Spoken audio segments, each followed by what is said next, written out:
Hello everyone and welcome to the launch of the new research report from the National LGBT Federation.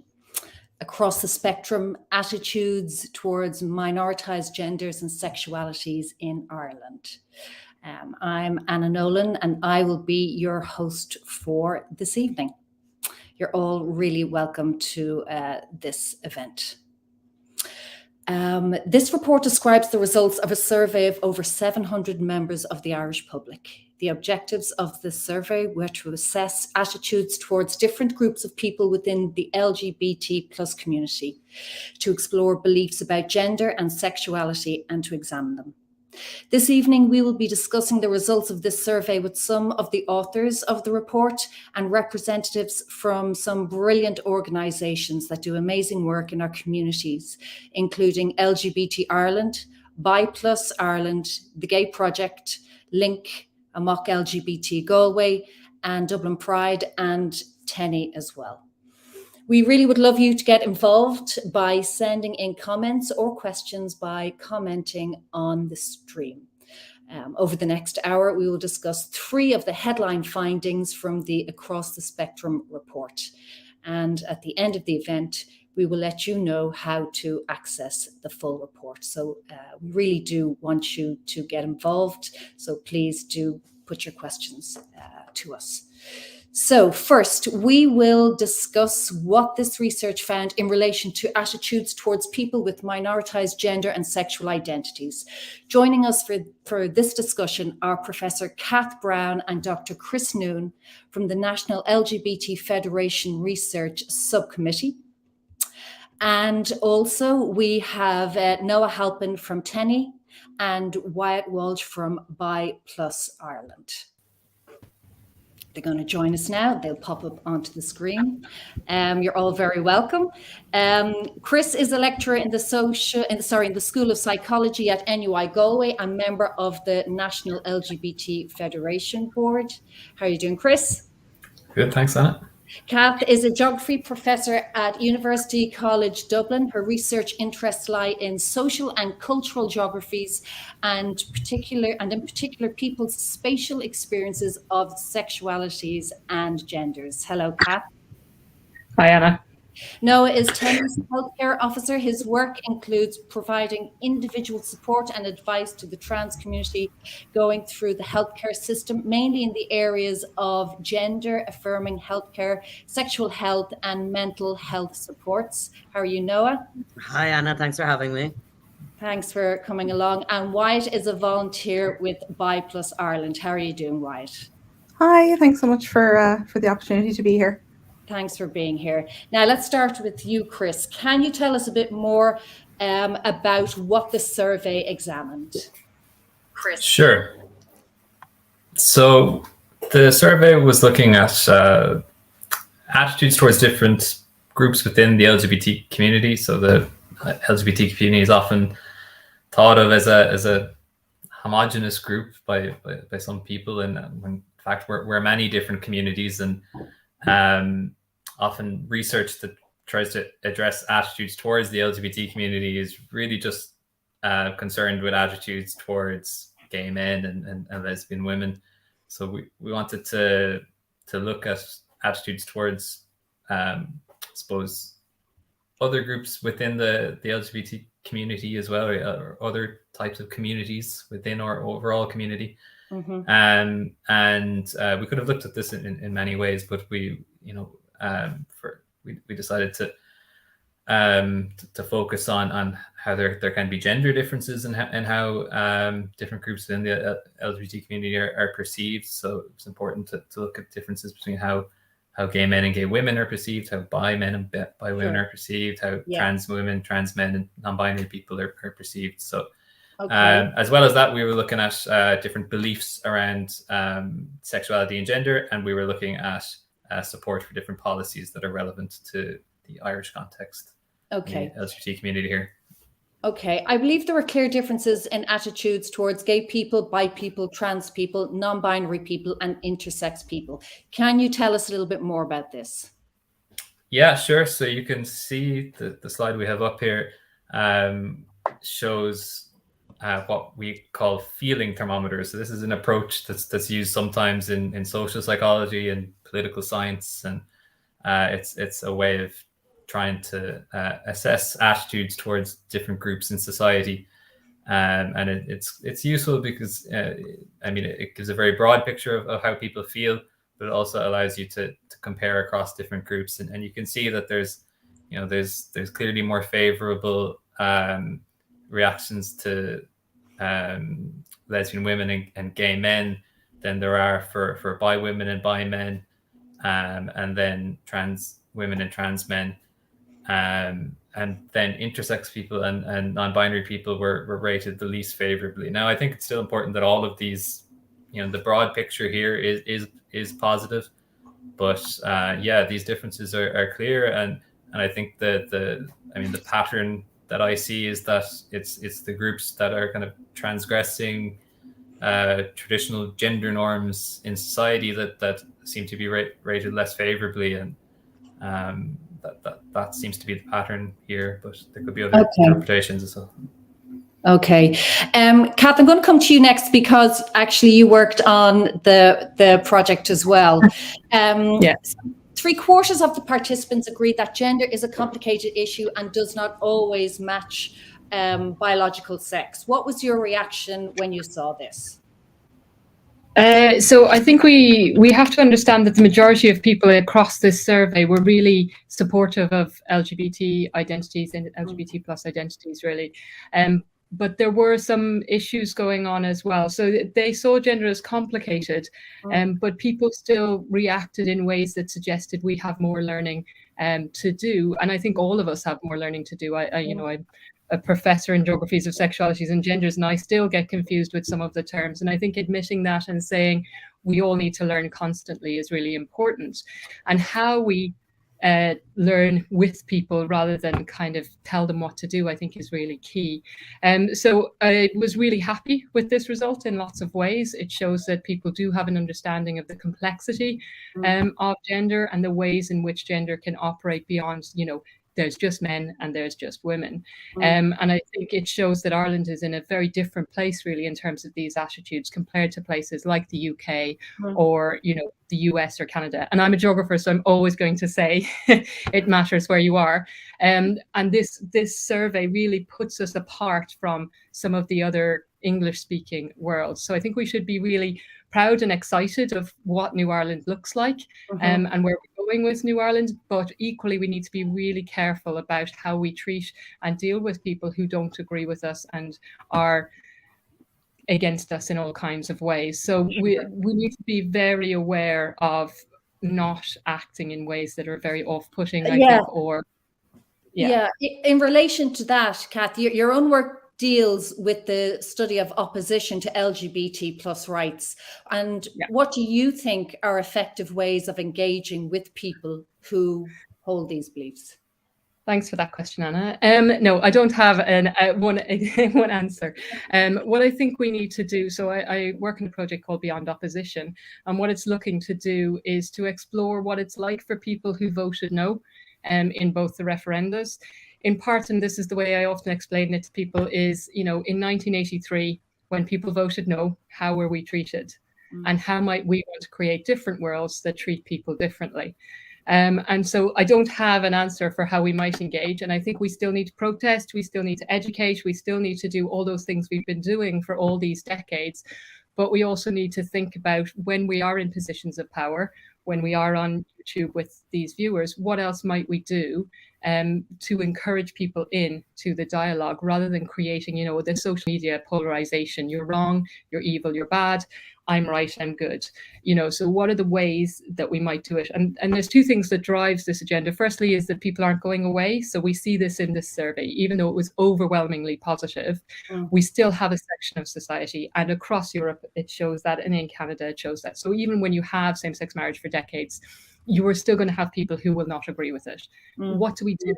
How do we treat them? And we haven't even had that discussion. And I think it's important to open up that discussion. Although some tell me we should throw them in the sea, I think mass genocide is probably not where we want to go. So, what are the ways that we might want to think about people who are not going to go away, they're not going to die out, how might we think beyond these kind of really easy solutions to think of something really more complex, but also that creates a world that if it changes again, and obviously we hope it won't, how are we going to be treated if we end up back on the wrong side? So I think we need to think through some of these questions. So I don't have an answer, but I have lots of questions, which is so academic. So that's fair enough. Fair enough. We have White Walsh from Bi Plus Ireland here. White, what do you make of the finding that Bi Plus people are rated less favorably than gay men and lesbian women by the survey participants? Yeah, so a lot of the results do line up with my own kind of understanding of experiences from other members within the Bi Plus community, and with my own experience as well. There's always been kind of an understanding within our community that the pecking order of sorts for acceptance within kind of the LGB community would be that the monosexual identities, such as gay men and lesbian women, would be more commonly accepted, as there's a lot more kind of representation and education regarding those groups. And then you'd find kind of the Bi Plus community. It's also not surprising, unfortunately, that there's a noticeable difference in the acceptance between bi women and bi men. And I would imagine that there's a lot of different reasoning for that. But one thing that I've noticed in attitudes from my own experience towards bi women compared to bi men is that there is a kind of a sexualization of bi women's identities, that while it's not a good representation of bi women, it does lend itself more to a normalization of the identity compared to bi men. There's also noticeably more representation, whether good or bad, of bi women than there is of bi men in media. Like I could probably name off the top of my head far more openly bisexual women in popular media than there is for bisexual men, which is disappointing. Okay. I also wonder if the view of bisexuality in women versus men is different, because there's kind of a prevailing idea experienced within the community that bi women are claiming bisexuality for the attention of men, and bi men are hiding behind bisexuality as a stepping stone towards being gay. So that would kind of lead, or it would lean bi women closer towards heterosexuality, and kind of closer towards a sense of being considered normal. Okay. I was also really surprised at the big gap in feelings towards bi plus women and bi plus men in that 18 to 35 age group. The only other age range that seems to have such a drop in points between bi women and bi men were the over 66 group, which really does kind of push back against that prevailing idea that younger people are more accepting. Chris or Kat, do you have any thoughts on that? Well, I mean, I have to say, I used to be a volunteer in the committee of Bi Plus Ireland, and I can speak to that experience of bi men's identities often not being visible, and it's because we're often assumed to be gay, and so there are probably many more men out there who are in fact bi, but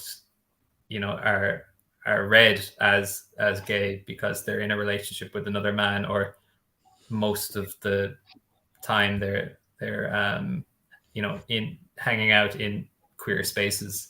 Okay. So from a personal point of view, I can speak to that. Okay. And yeah. All right. Thanks for that, Chris. And Ward, I'll come back to you in a second with how the community could respond to these results. But no, I just want to come to you next. Only 9% of participants reported frequent interactions. Could you tell us about your reaction to this finding? Yeah, I'm not surprised with that stat that's come in. And I think there are a number of factors to that. I think you know, it's very obvious that the trans community make up a very small population of Ireland. So it's thought, you know, gender variance is thought to make up maybe 1 to 2% of the population in Ireland. So that would be about 46,000 people experience some form of gender variation throughout their lives. So considering we are such a small population, it would make sense that is quite a small stat. I guess the other thing would be that a lot of people will have met trans people and not known they are trans. So, you know, they might have answered this question assuming that they have never met a trans person. But, you know, like many of us here know, it's important to remember that there's no one way of looking trans. You cannot clock every trans person that you see. You know, most strangers would not know that I am trans by looking at me. Therefore, a few people who answered no to that question might have met me a number of times. And that might not have known it. And then I guess the other point is that not all trans people are out. Not all trans people are comfortable. They might not have begun a social transition, a legal transition, or a physical transition yet, or might never disclose their trans history. So they might be living with a trans person and not know this. So I'd say, you know, with those kind of three factors, I'm not surprised by the percentage that's come back there with not having interacted with trans people. Okay, I want to read this out, and it's for all of you, I suppose, but mainly Noah. There was less consensus on whether gender within this. In these results, there was less consensus on whether gender is determined biologically or something that we learn from society. Believing that gender is biologically determined has been linked to greater prejudice against trans and non-binary people. Therefore, the persistence of these beliefs may be a barrier to their inclusion in society. How can we challenge them? With facts. Yeah. And that's how we challenge them is we don't speak to people who aren't trans about trans identities. You know, when we educate society about trans identities, about gender identities and gender expression, we talk to the people who are living those lives. We talk to the people who have that lived experience. And, you know, what we've been seeing so often in the media as of late, the past kind of couple of years, is that we have bad faith actors speaking on behalf of trans people, you know, that are spreading anti-trans narratives under the guise of a, you know, a legitimate concern. And those concerns might be absolutely totally irrelevant to gender identity or gender expression or trans histories. So the way we combat that is we speak to trans people. If we want to know about trans identities, if we want to understand trans identities, trans histories, and trans people, there's no bigger experts to speak to than trans people. Yeah, agreed. Absolutely. I totally agree with that. But I also think that there's, you know, a broader issue here with how education in Ireland doesn't encourage young people to question dominant narratives about how society works. And, you know, I think if we had grown up in a society where we were taught about, I mean, where we had a subject on philosophy, you know, where philosophy was taught in as a subject in schools, we were taught to question, you know, what is the role of power, what is the role of gender in society, what different ways are there about thinking about gender, then people might actually, you know, be more able to question gender norms and then actually, you know, believe in a society where trans people are more included and work towards that society. I think you're dead right, Chris. And I think from what you said there, you know, not only for societal view or understanding of gender, you know, if that were the case in Ireland, where this, you know, gender and constructs and philosophy were taught in schools, it's not only going to help the wider society, but actually younger trans people who might be experiencing some sort of thoughts of gender variance. I know if I heard the word trans or understood gender like I do now, when I was much younger, it would have saved a lot of hardships. It would have saved a surgery. It would have saved many things. So, you know, I think you're absolutely dead right. And it applies to both wider society and people who might be experiencing or questioning their gender. Yeah, absolutely. Another thought is that even though there are many positive results in this report, an important question is, what can we do to support bi, trans, non-binary and intersex people, or gay and lesbian people who do not conform to gender norms? I don't know if anybody has anything to say on that. That's okay if you don't. I think amplify the voices of those people. Yeah. You know, just amplify those. You know, these people are here. We're in this country. We want to be heard. We want to explain what our lives are like. We want people to understand that we're just like everybody else. We're just as boring as everybody else. We have the same bad habits and good habits as everybody else. And you know, it's all about speaking to those people, getting some lived experience, and you know, letting society know that we are just the same as everybody else. Sure. A quick question. Sorry, can I just add to that? And sometimes we're not, and that's okay too. And sometimes we're really different and we don't conform and we don't want to. And we should absolutely be celebrating how some of us are really, not me, I'm really boring, but other people are really flamboyant and fun and out there.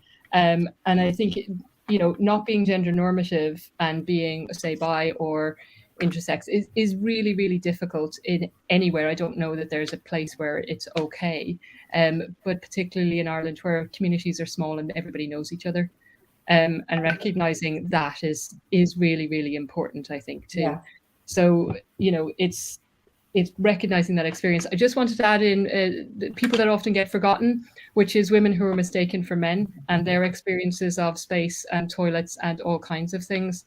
And, you know, they may well be lesbian, bi, trans. It's not really about their sexual identity. It's about their gender identity. And that can be really complex and problematic. And I think as an LGBT community, we need to do more around intersex. And I know we have intersex organizations that are really key, but we're still not doing enough. And I think we should mention and amplify that a bit more as well. Yeah, I think, Kat, that's a really good point in terms of intersex people, because, you know, a statistic that shocks a lot of people is that, you know, there's thought to be over 72,000 intersex people in Ireland, which statistically makes someone having an intersex condition just as common as someone with red hair. So, you know, the fact that if you've walked by two people with red hair today, you've probably walked by two intersex people today. And to not have those conversations when intersex people do make up such a large number of society and the population, you know, we need to be talking more and we need to be educating more. Okay, thanks for that, Noah. Finally, Wyatt, I said I'd come back to you in relation to how would you like to see the community respond to the results we were talking about earlier in relation to bi+ people?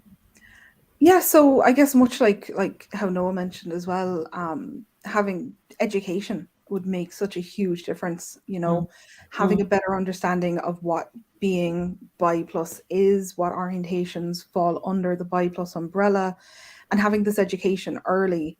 Like it took me a while of examining my sexuality to see what term fit best for me, but I knew that I was somewhere under the umbrella as soon as I heard that bisexuality existed. And if I had known that earlier, I would have had more time to examine it, and I would have, you know, I would have come to terms with things a lot quicker. I'd also really love to see more supports aimed at specific sections of the community from within the community. Oftentimes when the LGBT+ community is highlighted, it can in reality just be the gay and lesbian community that's shown. Sometimes the trans community is highlighted as well, but it's often treated on its own. And sometimes the bi community is missed completely. Bi people make up such a large part of the LGBT+ community that it's always really strange to see our story and our voices take a backseat. You know, there's always obviously been a struggle for LGBT+ community voices to be heard, but even within the community, I can say from my own experiences that bi+ and non-binary voices are still having that struggle. Okay. I'd also really be interested to see how feelings towards the bi+ community differ from kind of the straight community and the lesbian and gay community. if at all. I think it would give really, really good insight to what work needs to be done specifically within our own community. Okay, thank you so much for that, Wyatt. We have one question probably for Chris and Kath in relation to the study. Was the gender and sexuality of the survey participants gathered? And if so, was there a dominant demographic? So yeah, we did collect that information. Well, in terms of sexual identity, the dominant sexual identity among the participants was heterosexuality, but there were people of other sexual identities. There were bi people, there were lesbians, there were gay people. The gender breakdown was slightly skewed towards women responding, and given the fact that when we broke down all of the questions by gender, women tended to give more positive responses. That suggests that the results in general, there may be a somewhat positive skew to the results in general. So yes, it is important to bear that in mind, that the gender breakdown is slightly more skewed towards women than the gender breakdown is in the overall population. Yeah. Okay, and it's not a question, but it's hello from Rebecca in London, and Rebecca is listening in to us, so you can write a hello as well as a question into the comment section. Thank you to the four of you for joining us, to Chris, to Kath, to Wyatt, and to Noah. Really appreciate you joining us this evening. Thank you very much. Thanks, Anna. So as they fly off the screen, next we will have our second panel. We will discuss what the report had to say in relation to so-called conversion therapy. We will have another of the report's authors, Dr. Conor Buggy, joining us for this discussion. We'll also be joined by Ailsa Spindler from the Gay Project and Alan Edge from LGBT Ireland. I think they're all joining us now. Yeah. So Conor is an associate professor in occupational and environmental studies at University College Dublin and a member of the National LGBT Federation Research Subcommittee. Hello, Conor. Evening, Anna. Thanks for letting me in here this evening. Thanks for being here. Ailsa Spindler from the Gay Project in Cork has spent most of their working life in the not-for-profit sector and was the first executive director of ILGA Europe at a time when EU-wide LGBT legislation was taking effect. Hello, Ailsa. Hello, Ailsa. Hi, Anna. It's lovely to be here. Can I just say, in case there's any Bulgarians, I'm wearing red and white threads because today is Baba Matza Day, 1st of March. So happy Bulgaria Day. Thank you for that. Then we have Alan, and Alan is the newly appointed officer for the Ban Conversion Therapy Campaign for LGBT Ireland in partnership with the Rainbow Project Northern Ireland. He has been active in a number of campaigns, including Repeal the Eighth and Marriage Equality, and he is one of 3 LGBT plus councillors on South Dublin County Council, where he sits as an independent. Hello, Alan. Hi, Anna. How are you? Great to see you. Great to see you all. Thank you all for being here. Conor, I'm going to start off with you. What does the report tell us about support for a ban on so-called conversion therapy in Ireland? Can you talk to us about that? Yeah, sure. I mean, I think when people see the report and they get their hands on it, they will see that this is a very positive outcome from the survey. Overall, nearly 2/3 of the people who participated in the survey indicated support for the banning of conversion therapy, with less than 20% indicating that they disagreed with the ban, which I think this is hugely important. But when we look at the breakdown of this, and I think linking back to Hannah Tiernan's question on kind of, the gender breakdown of the participants, when we look at this and we look at age groups as well, this is really important. So we've seen consistent support for the banning of conversion therapy from both men and women participating in the survey. There was no significant difference between them. But in particular, when we look at the 18 to 50-year-olds, that support, so, you know, the average for the whole survey was 2/3. But when we look at 18 to 50-year-olds, the support for banning conversion therapy was at 75%, which is really, really positive. And I know, you know, we can talk about, you know, educating the public, and, you know, we've different age categories that we checked through the survey, and not surprisingly, there was somewhat diminished support in the older participants in the survey. But even when we look at that older age category of the over 66-year-olds, there was still nearly 50% support for the banning of conversion therapy. Only 25% of those over 66 that took part were against banning it. So I think this does give very strong grounds. It does give data that, you know, the people in power need to say, yes, let the people are behind this. We can ban this conversion therapy. So I think from the report, it's very, we can see there's strong support for it. Okay, so you find the report really encouraging.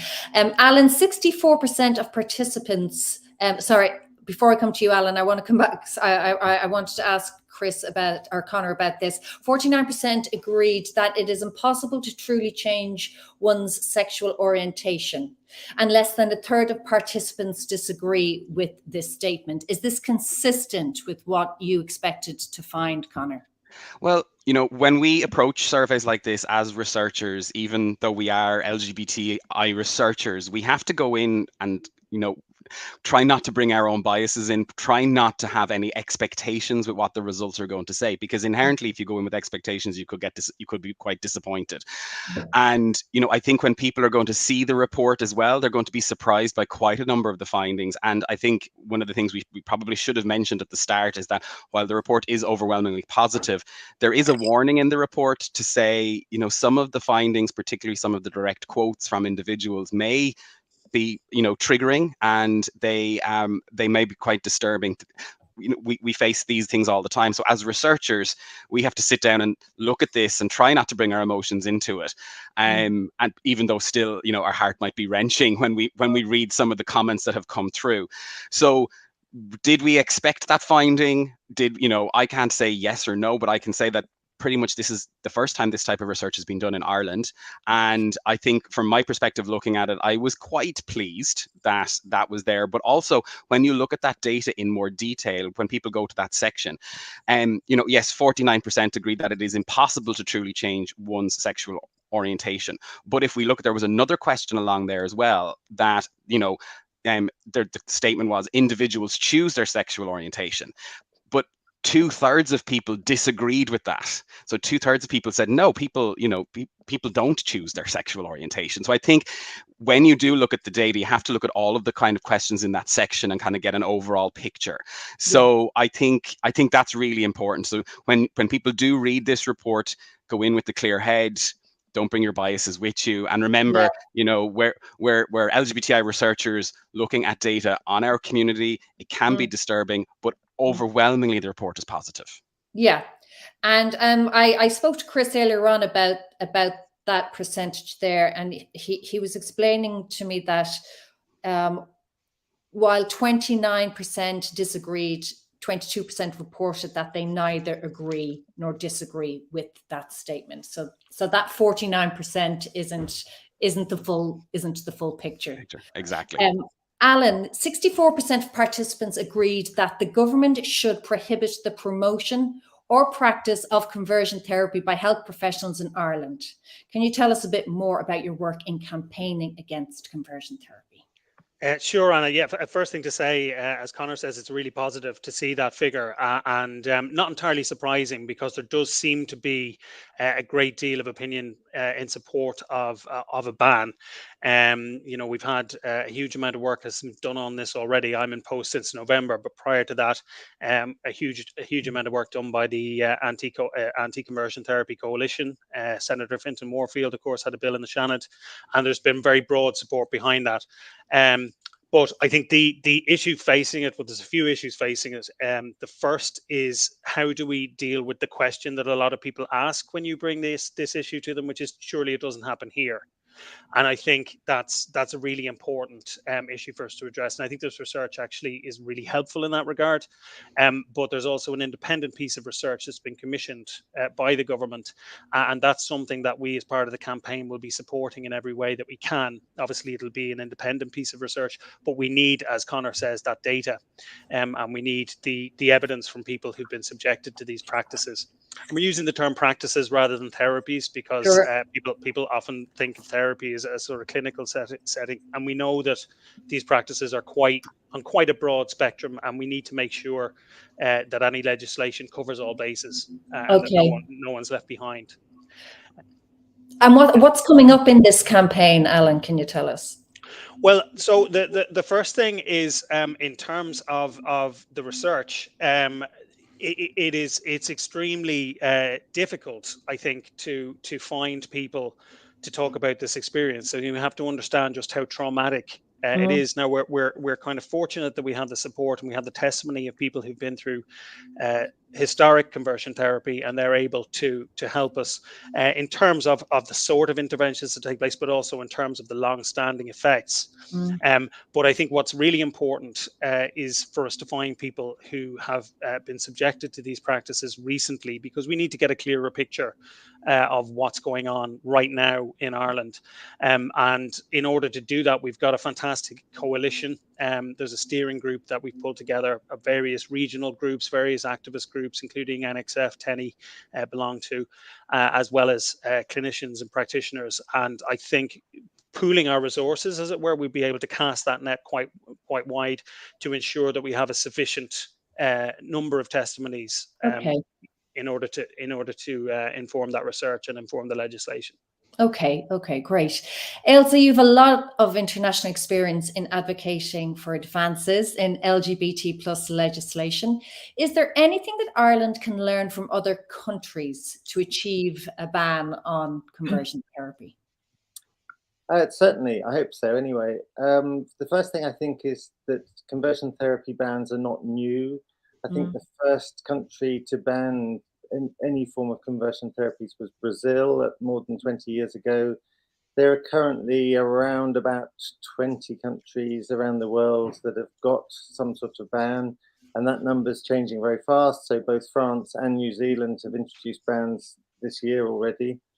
And I think what Ireland can learn is to look at the different approaches, because particularly in the early years of introducing these bans, countries often just made it a ban on members of the psychiatric profession or rather restricted medical approaches. And I think it's absolutely important that in Ireland we include everybody that acts as a practitioner, a therapist, as somebody who uses conversion therapies and practices. And I think the elephant in the room is the religious community. Obviously, we know in Ireland the church has a huge impact on people. And already in some other countries, when the legislation was being introduced, churches tried to get a ban or an exemption from the ban because of free speech, freedom of thought, all those sort of things. And we must keep reminding people that conversion therapy has been classified as a type of torture, and that trumps everything else. That trumps free speech, religion, assembly, all those things, because it's an absolutely fundamental human right. And I do think there will be some, there's already been some pushback in Ireland when this has been talked about. And I think we must be very prepared to have a strong argument as to why it does cover people who are sent to see the priest. Here in Cork, I could introduce you to people who had really traumatic experiences in their teens, being told by priests that they were evil, but that God can save them. And if they pray together and, you know, laying on of hands and all sorts of stuff like that, then they'll be cured. That is conversion. That is conversion therapy. And we must make sure that it's included in the legislation. And Ailsa, how can we ensure that any legislation banning conversion therapy is as inclusive as possible? Well, it is all about the words. You know, we really have to make sure that we get the wording right. And technical bills, technical laws are always difficult because there will be people arguing for different sets of wording to either favour their group or to disfavour another group. And I think that's why the research that we're involved in at the moment is very important. We're already looking at ways that the wording can be shaped when the bill goes through the erectus. And I think it's got to really be as inclusive as possible. As you say, we don't want anyone left behind. It's got to cover all these different aspects. It's got to cover gender identity, conversion, as well as sexual orientation. It's absolutely important that it does. Absolutely. I was just about to say, often people think conversion therapy is just about making people straight, but it is also used against trans and non-binary people. Yeah. And if I can just say, what we have to also be careful about is that we don't ban things that are good. So we don't want to ban discussions between therapists and patients around things like, you know, gender change, gender transition. If you're going to allow that, you mustn't allow conversion therapy to say, well, they can talk to them about that, so we can talk to them about that as well. It's really important that we get the wording very, very precise. Yeah. And Conor, was there anything else in the report that stood out for you in relation to this topic? Well, I mean, when you go through the report, I think people are going to find they're going to be reading it for quite a while. And so I think everybody as an individual will probably get something that stands out. Myself in that section, I think some of the quotes from individuals were quite hard to read. And I'm not going to say them out loud, but I don't want to give them airtime, but they were quite hard. And you know, when we look at that type of data and we look at these comments coming in, we have to try and remember that this is a minority. These comments came from a minority. Our data says the majority are supporting of conversion therapy or supporting the banning of conversion therapy. And I even hate the term therapy for it. So I think just when people are reading it, just keep that in mind, that whole section. And you know, people are going to be poring over this data for quite a while. The report says a lot, and I think, you know, even myself, you know, having been close to the data with Chris and Kath and the rest of the researchers, we're still, every time we look at it, something new pops out at us. Yeah, Alan, have you any final thoughts on the report? Yeah, just to say, I think one of the things that is really highlighted, you talked in the previous panel about the disparity in terms of attitudes, and it's you know, summed up really in those comments. And like Conor, I'm not going to repeat them, but certainly demonstrating a tendency to pathologize. And I think that really does relate to conversion practices. But I think, you know, clearly we have these situations, faith-based interventions, and we kind of know the shape of them. I think the challenge for us, and this I hope will be something that we'll meet when we have more people talking about their experiences, is where a line is crossed. So Ailsa made the excellent point that we need to be quite clear, you know, that proper therapeutic support, for example, with people around their gender expression, gender identity is fine, but we need to be absolutely clear ourselves where that line is and when that line is crossed. And in some ways, I think those interventions concerning gender identity and gender expression are where the issue may be more nuanced and where we just really need to have a really good grasp on it. And I think that's the only way that we're going to make sure that no one's left behind and that it's everyone or no one, basically. Okay. All right. I don't think we've any. Oh, we do have. Let me just check. Yeah, there's a comment from John there, one of the researchers as well, and he says it's very important to include the comments even though they're hard to read, and it's very true. Yeah, because we ourselves as a community, we need to be aware of what is being said about us, and so that we can then use it to, you know, and create change. Sure. Okay. Well, listen, I'd like to thank the three of you for joining me, Conor, Alan, and Ailsa. Thank you so much for taking part in this discussion. A pleasure. Thank you. Thanks, Anna. Take care.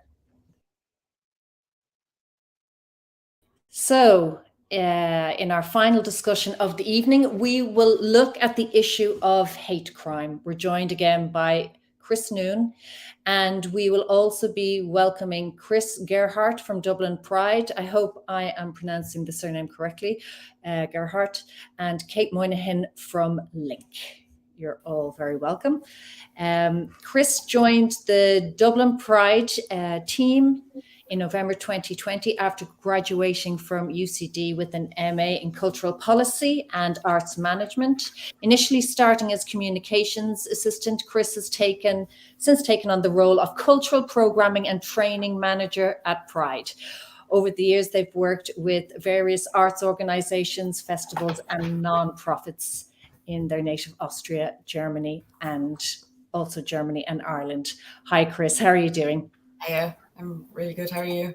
I'm very good. I'm very good. And Kate, where is your introduction, Kate? I seem to have misled that, but I know Kate works in Link. Kate, tell us a tiny bit about yourself because I've lost your introduction. That's okay, and I was probably late sending it in. So you can talk about yourself for a minute there, Kate. Can I have the rest of the time to talk about myself? I'm the coordinator of Link. We're an organisation based in Cork that work with lesbian and bisexual women. Great. And Chris had joined us earlier on and is part of the team who created this report. Chris, I'm coming to you first of all. What does the report tell us about support for hate crime legislation in Ireland? So it shows that there's overwhelming support, at least among the participants in this survey. There was 90% of the participants agreed that the government should ensure that hate crimes against LGBTI plus people are adequately addressed in our laws, and just 5% of people disagreed with that. So there's clearly a mandate for progress in this area, according to this research anyway. Yeah, absolutely. I just want to state a fact that was given to me by my colleague Adam, which said Ireland is one of the very few European Western jurisdictions with no hate crime legislation whatsoever. And just to be clear, incitement to hatred and hate speech is a separate topic and covered by the 1989 Act, which is due to be updated. And Chris Gerhardt, the survey found huge support for hate crime legislation with 90% of the participants in favour. What do you think hate crime legislation would mean for our communities? Yeah, so first of all, it's great to see that there's so much support out there. And like you said, Ireland's kind of behind in that sense compared to other Western European or other European countries. So I think, part of why we do Pride and why we kind of have an LGBTQ movement is to fight for recognition and is to fight for the right to be safe in our homes and in our streets. And just live our lives, and I suppose this hate crime legislation would be a step towards that, and would make sure that we are safe and that there are laws in place to protect us. So I think that in itself is a very powerful and positive thing for our movement to have. Yeah. And what do you see the role of Dublin Pride and other prides around the country in opposing hate crime? Well, I suppose Pride as a protest and as a celebration, it's always been such a great platform for people to kind of highlight that we are here, that we're proud, and that we have a right, just as much of a right to be heard and respected and loved as well than our queer or straight heterosexual cisgender counterparts. And I think that prides especially can kind of be a good way of promoting that kind of like acceptance and making sure that that the public, the wider public, gets to experience and gets to join us in our celebration.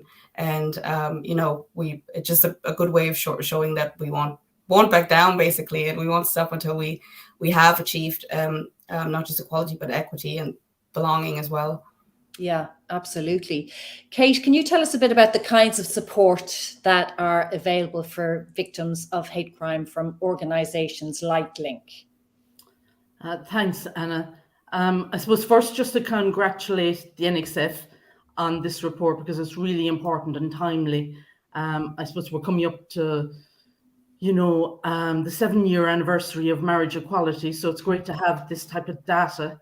And while we see, that those attitudes have improved, and it's great to see that obviously there's still work to be done, unfortunately. So in relation to hate crime then itself, so I was reading recently on the department website, like where it describes what hate crime is. So it's what they've said is that it's a message to the victim and to other people like them that they're not safe, not wanted, or somehow not a real member of Irish society who's entitled to the same protections or the same freedoms as other people. So in LINK, we try to counteract that message really, and by welcoming people to a place where they're safe, wanted, and a real member of Irish society. And they are entitled to the same freedoms as other people. So what we do really is we can offer one-to-one support. So if you're dropping into us, or you're contacting us, or you're sending us an email, we will welcome you openly into our arms, and to support you. So whether that's we put on the kettle if you come in, have a chat, and you're listened to and heard, which I think is really key and really important. And we'll offer you support to contact the Gardaí, and if you need us to go to see the Gardaí with you, we'll do that. And while we'll encourage you to go and report it, it'll always be your decision. We also have a low-cost counselling service, which we offer to members of our community if that type of service is needed. I think community supports are so important in these areas, that you're not alone, that we're there for you.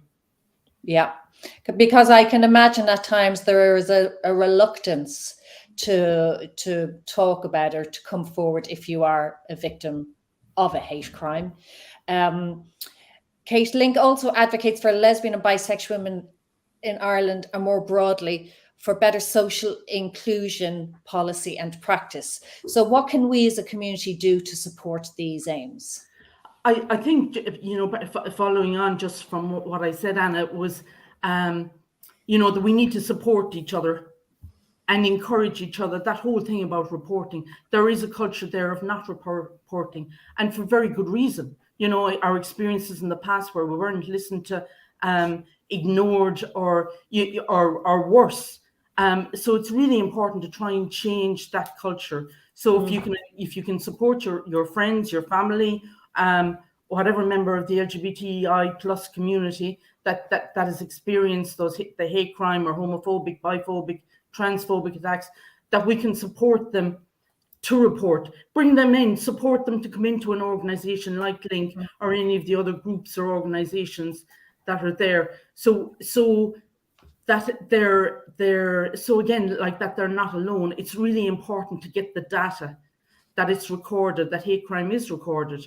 And so that can be used to build on and to know the experiences of people, because at the moment, while it's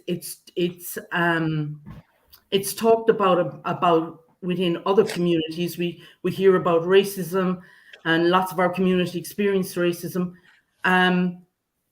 For other LGBT people, that's not, everybody thinks that it's okay for us, where everything's fine now.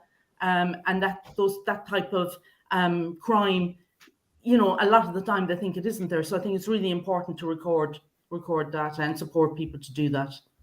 Sure. I wonder, is there anything, just to read out a couple of more facts. Government have published a draft heads of bill which proposes to legislate against hate crime. And crucially, it appears fully LGBT plus inclusive.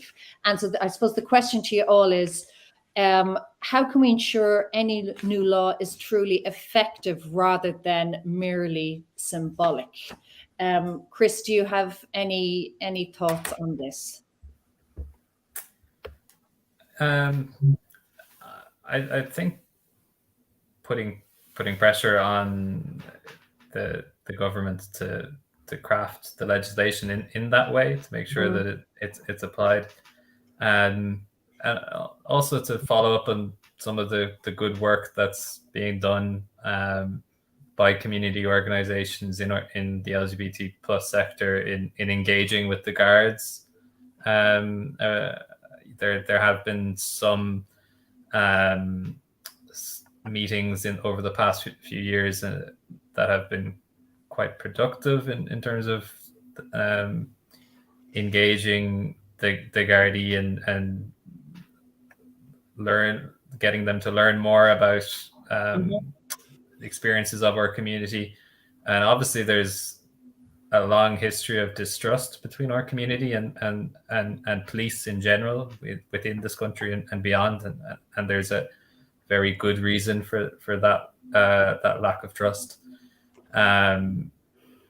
But you know, but I suppose coming back to the report, Chris, you know, hammering home that point, that 90%, that, you know, figure in favor of hate crime laws. I think that's quite a staggering statistic.